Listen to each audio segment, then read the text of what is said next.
La pluie tambourinait sur les pavés de la rue Saint-Clément, un soir d'octobre où le vent hurlait comme une bête blessée.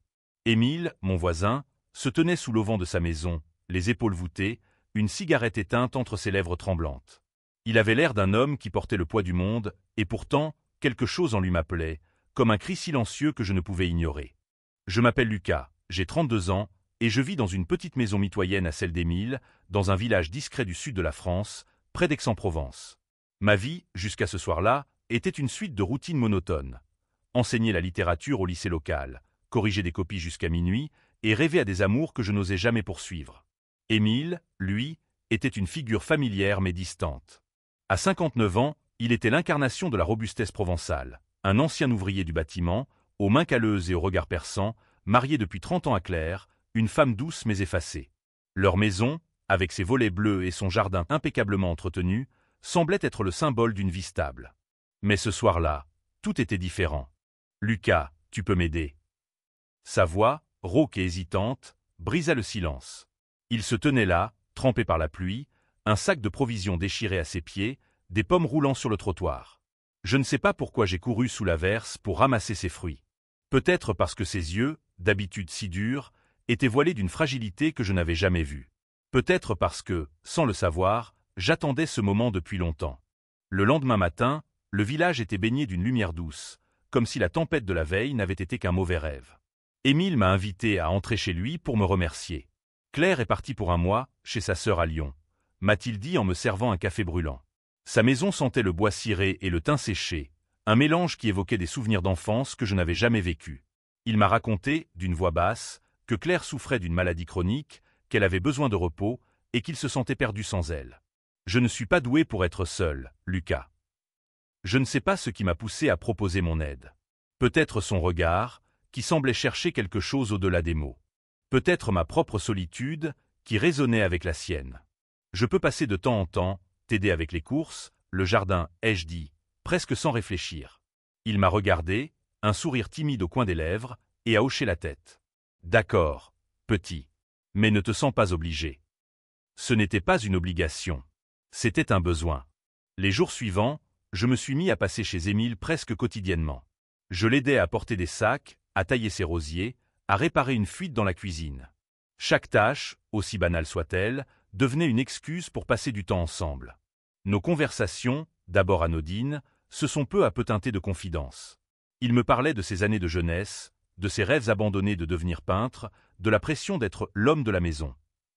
Moi, je lui racontais mes doutes, ma peur de ne jamais trouver ma place, mon incapacité à m'ouvrir aux autres. Et pourtant, avec lui, les mots venaient facilement.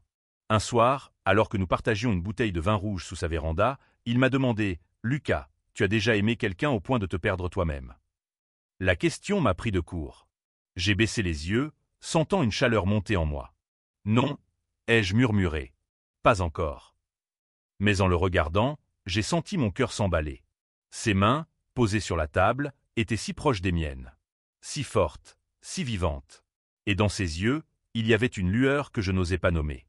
Les semaines ont passé, et notre lien s'est renforcé, presque malgré nous. Émile n'était plus seulement mon voisin. Il était devenu une présence essentielle, un ancrage dans ma vie chaotique. Mais cette proximité avait un prix. Les regards du village, d'abord curieux, sont devenus suspicieux.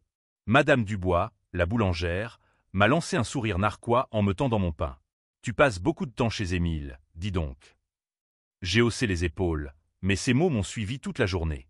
Un après-midi, alors que je l'aidais à repeindre un vieux banc dans son jardin, Émile s'est arrêté, le pinceau en l'air. « Lucas, » a-t-il dit, sa voix tremblante. « Pourquoi tu fais tout ça pour moi ?» Je n'ai pas su répondre.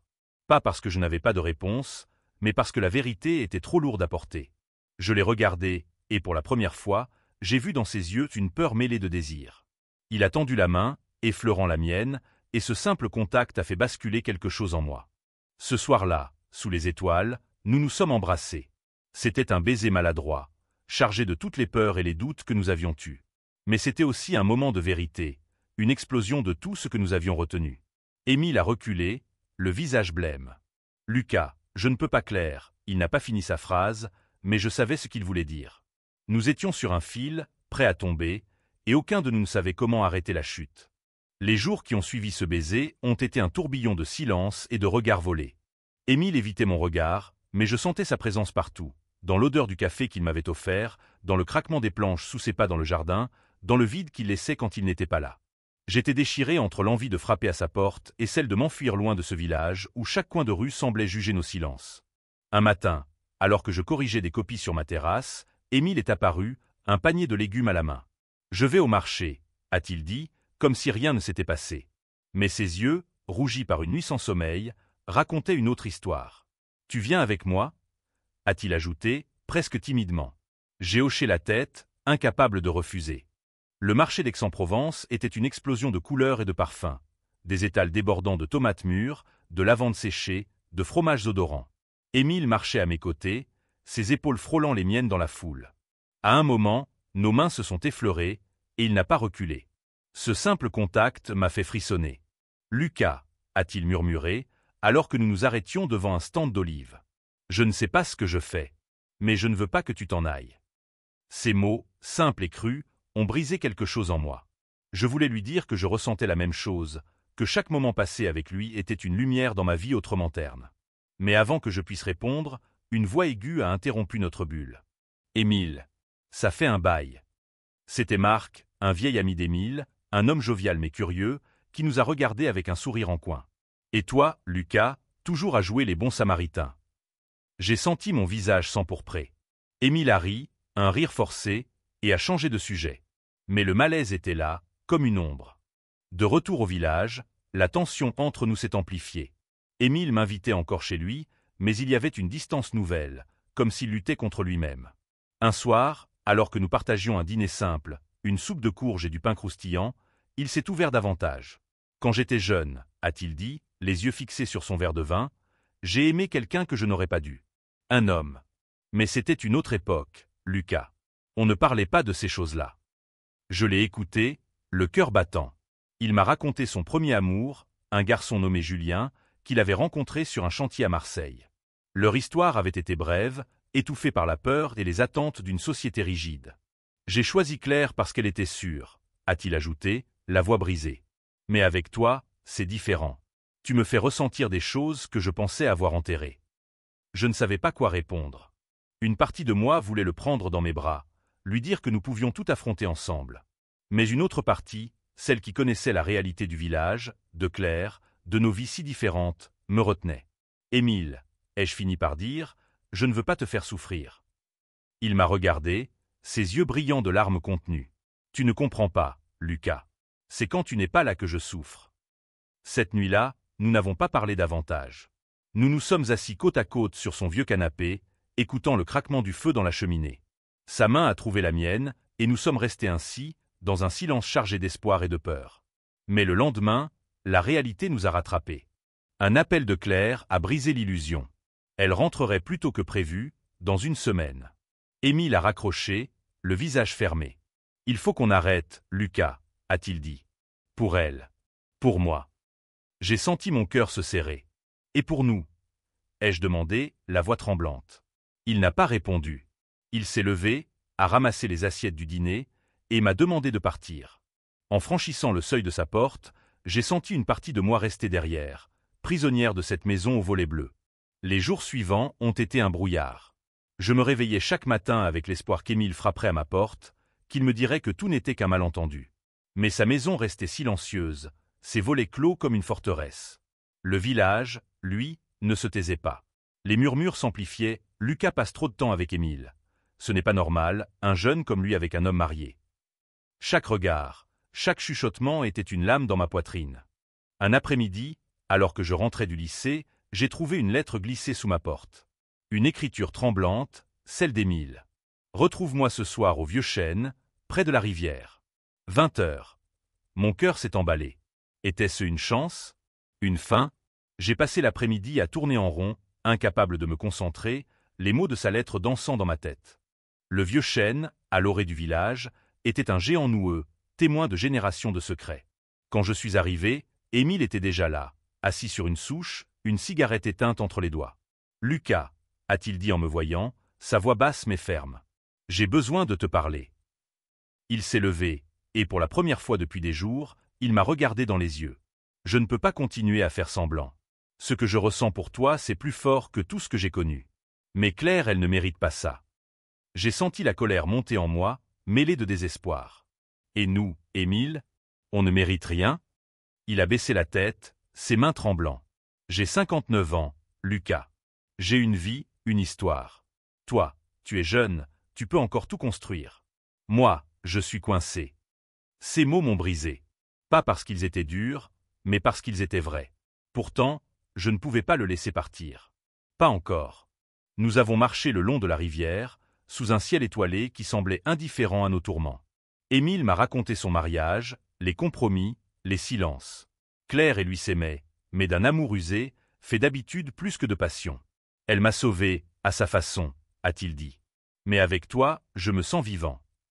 Ces mots, prononcés dans l'obscurité, étaient à la fois un cadeau et une malédiction. Nous nous sommes arrêtés près d'un pont de pierre, et sans un mot, il m'a pris dans ses bras. Ce n'était pas un baiser, pas encore, mais une étreinte désespérée, comme si nous pouvions arrêter le temps. « Laisse-moi une chance », ai-je murmuré contre son épaule. « Laisse-nous une chance. » Il n'a pas répondu, mais son silence était une réponse en soi. Le lendemain, Claire est rentrée. Je l'ai vue descendre d'un taxi, un sourire fatigué sur le visage, ses valises à la main. Émile était là, l'aidant à porter ses affaires, jouant le rôle du mari dévoué. Je les ai observés depuis ma fenêtre, le cœur lourd. Mais ce soir-là, alors que je pensais que tout était fini, Émile est venu frapper à ma porte. « Je ne peux pas rester loin de toi », a-t-il dit, les yeux brillants. Mais je ne sais pas comment faire. Nous avons passé la nuit à parler, à planifier, à rêver d'un avenir impossible. Nous savions que chaque moment volé était un risque, mais nous ne pouvions pas nous arrêter. Pas encore. Les semaines qui ont suivi le retour de Claire ont été une danse délicate sur le fil du rasoir. Émile et moi nous retrouvions en secret, dans des moments volés. Une promenade au crépuscule, un café partagé dans un bistrot à l'écart du village, un regard échangé à travers une haie. Chaque instant était précieux, mais teinté d'une peur constante d'être découvert. Le village, avec ses yeux indiscrets, semblait resserrer son étau autour de nous. Un soir, alors que nous nous retrouvions dans une clairière isolée, Émile m'a pris les mains, ses doigts calleux serrant les miens avec une intensité qui me faisait mal. « Lucas », a-t-il murmuré, « je veux être honnête avec toi. Je ne sais pas si je peux quitter Claire. Pas maintenant.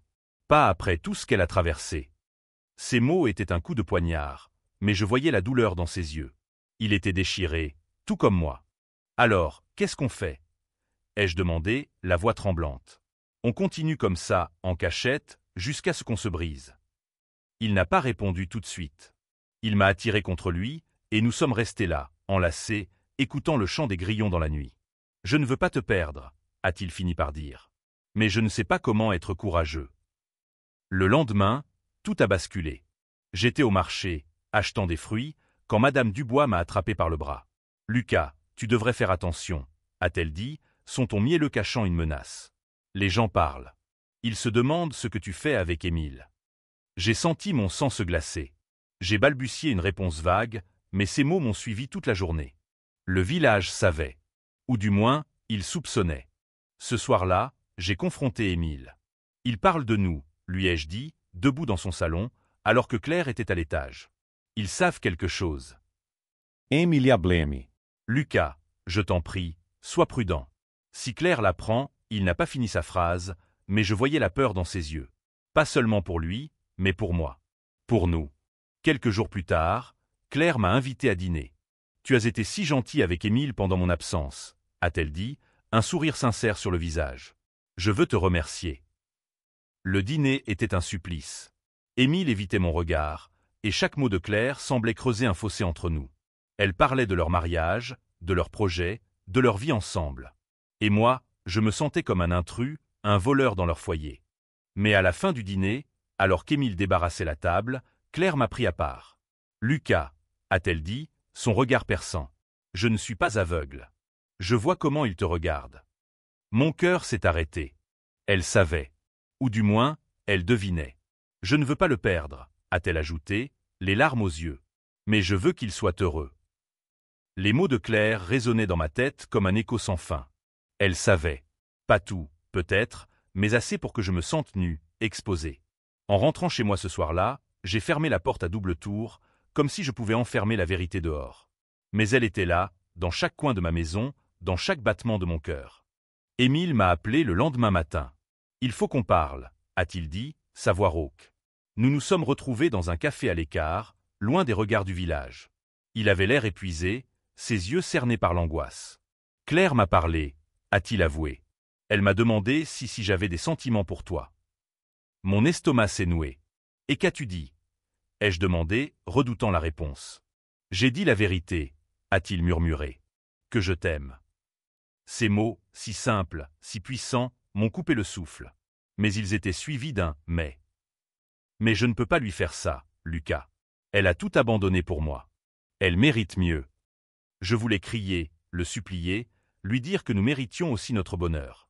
Mais je voyais la douleur dans ses yeux, le conflit qui le déchirait. « Alors, c'est fini » ai-je demandé, la voix brisée. Il n'a pas répondu. Il a juste pris ma main, la serrant comme s'il pouvait y laisser une partie de lui. Les jours suivants, nous avons essayé de nous éviter. Mais dans un village aussi petit, c'était impossible. Chaque fois que je passais devant sa maison, je sentais son regard à travers les rideaux. Chaque fois que j'entendais sa voix au loin, mon cœur s'emballait. Et puis, il y a eu ce soir où tout a changé. C'était une nuit d'orage, le genre de tempête qui semble vouloir déchirer le ciel. J'étais chez moi, incapable de dormir, quand on a frappé à ma porte. Émile se tenait là, trempé, les yeux brillants d'une détermination que je ne lui avais jamais vue. « Je ne peux pas continuer comme ça », a-t-il dit. « Je t'aime, Lucas. Et je veux essayer. Avec toi. » Nous nous sommes embrassés sous la pluie, un baiser désespéré, comme si le monde entier pouvait s'effondrer autour de nous. Mais pour la première fois, j'ai senti qu'il était prêt à affronter la vérité, même si elle nous terrifiait. Le lendemain, Émile a parlé à Claire. Je n'étais pas là, mais il m'a raconté plus tard, les larmes aux yeux. Elle n'a pas crié, n'a pas pleuré. Elle l'a écouté, puis elle a dit « Je veux que tu sois heureux, Émile. Mais je ne sais pas si je peux rester. » Elle lui a demandé du temps, et il le lui a donné. Les semaines qui ont suivi la confession d'Émile à Claire ont été un mélange de soulagement et de tourment. Nous n'avions plus à nous cacher, mais chaque pas en avant semblait coûter un prix que nous n'étions pas sûrs de pouvoir payer. Claire était restée dans la maison, mais une distance s'était installée entre elle et Émile. Ils partageaient encore le même toit, mais plus le même cœur. Émile et moi passions plus de temps ensemble, mais toujours avec prudence. Nous évitions les endroits trop fréquentés, préférant les sentiers isolés ou les cafés discrets à la périphérie d'Aix. Chaque moment avec lui était une bouffée d'oxygène, mais aussi un rappel de la fragilité de notre situation. Le village, lui, ne nous facilitait pas les choses. Les regards devenaient des murmures, les murmures devenaient des accusations. « C'est une honte », ai-je entendu un jour au marché. Émile devrait avoir honte. Et ce Lucas, quel genre d'homme brise un mariage? Ces mots me hantaient, mais Émile, lui, semblait trouver une force nouvelle. « Laisse-les parler », m'a-t-il dit un soir, alors que nous marchions main dans la main le long d'un chemin de campagne. Je n'ai jamais été aussi sûr de quelque chose dans ma vie. Ces mots me donnaient du courage, mais ils ne pouvaient effacer la peur qui grandissait en moi. Que arriverait-il quand Claire ferait son choix? Quand le village déciderait que nous étions allés trop loin? Un jour, Claire m'a demandé de la rencontrer. Nous nous sommes retrouvés dans un petit café à l'écart, loin des regards indiscrets. Elle était élégante, comme toujours, mais ses yeux étaient fatigués, marqués par une douleur qu'elle essayait de cacher. « Lucas », a-t-elle dit, sa voix douce mais ferme, « je ne te blâme pas. Je veux que tu le saches. Mais je ne sais pas comment continuer. » Elle m'a raconté leur histoire, à elle et Émile. Leur rencontre, leur lutte, leur amour. « Je l'aime encore », a-t-elle dit, les larmes aux yeux. « Mais je vois qu'il est différent avec toi. Plus heureux. » Ces mots étaient un cadeau empoisonné. Ils me donnaient de l'espoir, mais ils me rappelaient aussi le sacrifice qu'elle faisait. « Je vais partir », a-t-elle ajouté. « Pas tout de suite, mais bientôt. Je veux qu'il soit libre. » J'ai voulu protester, lui dire qu'elle n'avait pas à faire ça, mais elle m'a arrêté d'un geste. « C'est ma décision, Lucas. Pas la tienne. » Ce soir-là, j'ai raconté à Émile ma conversation avec Claire. Il a écouté en silence, les mains serrées autour d'une tasse de café froid. « Je ne veux pas qu'elle parte à cause de moi », a-t-il murmuré. « Mais je ne veux pas te perdre non plus. » Nous nous sommes enlacés, et pour la première fois, j'ai senti qu'un avenir était possible. Pas facile, pas parfait, mais possible. L'automne touchait à sa fin, et avec lui, une nouvelle saison semblait s'ouvrir pour Émile et moi. Claire avait pris sa décision. Elle partirait pour Lyon, où sa sœur l'accueillerait. « Ce n'est pas une fuite », m'a-t-elle dit un jour, alors que je l'aidais à emballer quelques affaires. C'est un nouveau départ. Pour nous tous. Ces mots étaient empreints d'une dignité qui me bouleversait. Elle ne nous haïssait pas. Elle nous libérait. Mais la liberté avait un goût doux amer. Le village, lui, ne pardonnait pas si facilement. Les murmures s'étaient transformés en hostilité ouverte. Des lettres anonymes ont commencé à apparaître sous ma porte, des mots durent griffonner à la hâte. « Rentre chez toi, destructeur de foyer ». Émile en recevait aussi, mais il refusait de me les montrer. « Ce ne sont que des mots », disait-il, mais je voyais la douleur dans ses yeux. Un soir, alors que nous dînions chez moi, quelqu'un a jeté une pierre à travers ma fenêtre. Le verre a volé en éclats, et avec lui, une partie de notre illusion de sécurité.